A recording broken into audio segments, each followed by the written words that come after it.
During a press briefing, Robert Kyagulanyi Ssentamu Bobi Wine came out to show his frustration to the religious leaders in the country.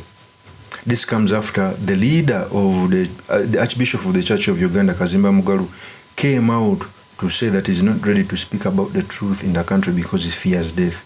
I think that was a mistake. Robert Kyagulanyi Ssentamu came out and said these statements. We have in Uganda the Interreligious Council. This is supposed to be the highest moral body that holds people morally accountable.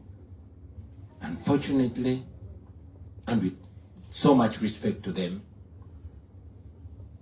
I see them in the firm grip of the dictator. These are people that,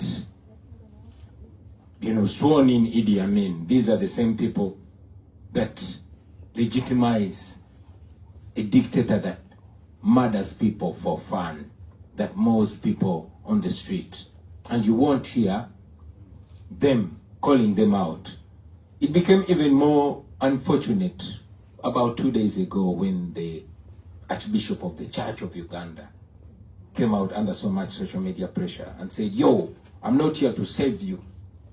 I operate otherwise. I don't operate like John the Baptist, because John the Baptist ended up being killed. You understand? I don't have to talk about everything. Some things need silence. Now, this is silence in the face of oppression. It brings back nostalgic memories of religious leaders of yesteryears like Desmond Tutu, who said, if you are neutral in a situation of injustice, you've chosen the side of the oppressor. If an elephant is putting his foot on the tail of a rat and you're neutral, you've chosen the side of the elephant. I mean, back in Uganda, we have a great religious leader. He was the Archbishop of the same church during the days of Idi Amin, and he stood boldly and criticized the excesses and extrajudicial killings of Ugandans by Idi Amin. He was killed. Today we have a day in his honor. And this is the morality that we are taught, to speak truth to power and not fear. I mean, we are taught that blessed are those that live for truth because the kingdom of heaven is theirs. But our religious leaders don't seem in a rush to embrace the kingdom of heaven. It disturbs me. We are taught to emulate Christ. Christ spoke truth to power and even proudly took death. That's why we look death in the eyes, and we are ready to face death, because this is what we are taught. Historically, all great men, Martin Luther King, Malcolm X, and others, they were killed for the truth. And today they are heroes, and we are taught by our moral leaders that that is the way to go. Unfortunately, the same people are telling us that, yo, compromise and don't die. So that has in a great, great way affected not just mine, but the belief in religion. As I conclude your question, when you're asking, it brought back, I'm sure many of you have read Dr. Martin Luther King's letter from Birmingham jail that noted that the young people then were slowly losing interest in the church because the church seemed not to be as moral as it had to be. So for now, I'm not shy to say my religion is truth. My religion is love. My religion is uncompromising truth and equal rights for every human being. Equal rights. Yeah. That is Robert Kyagulanyi Ssentamu Bobi Wine. First of all, I keep on telling people, the sign that shows that you've grown up is that not everything that is known is said. And not every truth is said. Most especially when you are occupying the highest office in the Catholic Church like that of the Archbishop. That statement was so unfortunate, because we believe our religious leaders take footsteps of heroes like Jesus Christ. It is the truth. Even if you fail to that, that was a wrong statement. Because when everything is in turmoil and doesn't connect, the only institutions that we run solace to is the church and the mosques.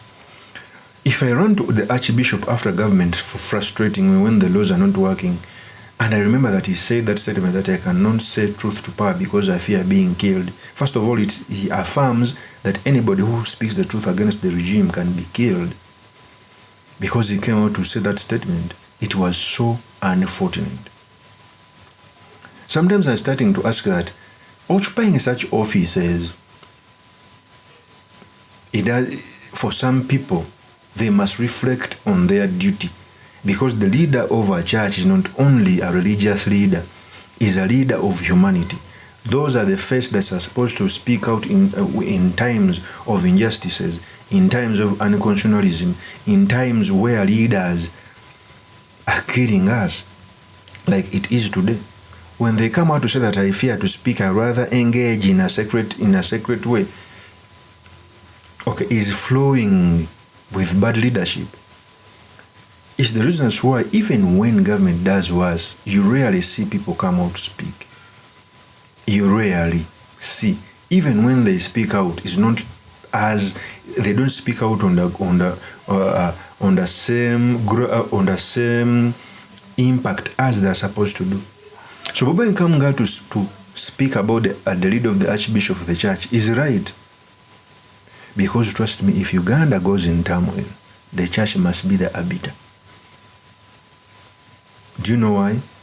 Because men of all politicians look at their fathers in God as supreme. If you cannot come out to speak about the injustices, the abduction, the forced torture, it is so unfortunate. So KAZIMBA MUGALU, that was below the belt. I remember KAZIMBA MUGALU came out, the Archbishop said those statements saying that he fears to die. For those who are forgetting, so forgetfully said these statements. I am a person, I need life also. I have life to live. I am not a savior of the world to carry all your problems. You take them to the cross. I do my part, I leave them to God. I am not here to save you. I choose and I follow what God leads me to say. And not everything is said publicly. No, let me tell you, I discovered the power of Nathaniel's approach than the power of John the Baptist's approach. You can speak and speak and speak, no impact. You can speak, and John the Baptist did a good job. He ended up losing his head, and the mission ended there. Nathan did a good job, and he ended up saving someone's life. That's why we have Psalms 51. You can do God's work by approaching power with love, quietly, silently. You make an impact, but people are shouting and shouting, and they end up doing a lot of nothing. Not every time that we use one approach. No. Some people have approached me. Why don't you do like Janani Rumu? The man did a great... The man was killed. So do you think I can make an impact by being killed? And I say, KAZIMBA also is a good man who was killed. Don't I have a family? Why don't you really be sensitive? That is KAZIMBA MUGALU. So for Bobi coming out to speak against KAZIMBA MUGALU is right. For me, what I fear most is in Uganda, very many institutions were eroded by the authoritarian. Government has three pillars: the judiciary, the executive, and the legislature. Legislature is the parliament. They are all swallowed by the judiciary. Even institutions you could have, like the Catholic Church, the Pentecostal Church, okay, the Muslims, most of them were compromised. So Ugandans are starting to live all by themselves. Some of the institutions that normally comes out to speak is the Catholic Church, the Uganda Kingdom. Most of them, other institutions, the cultural institutions, etc., were compromised. And that is bad.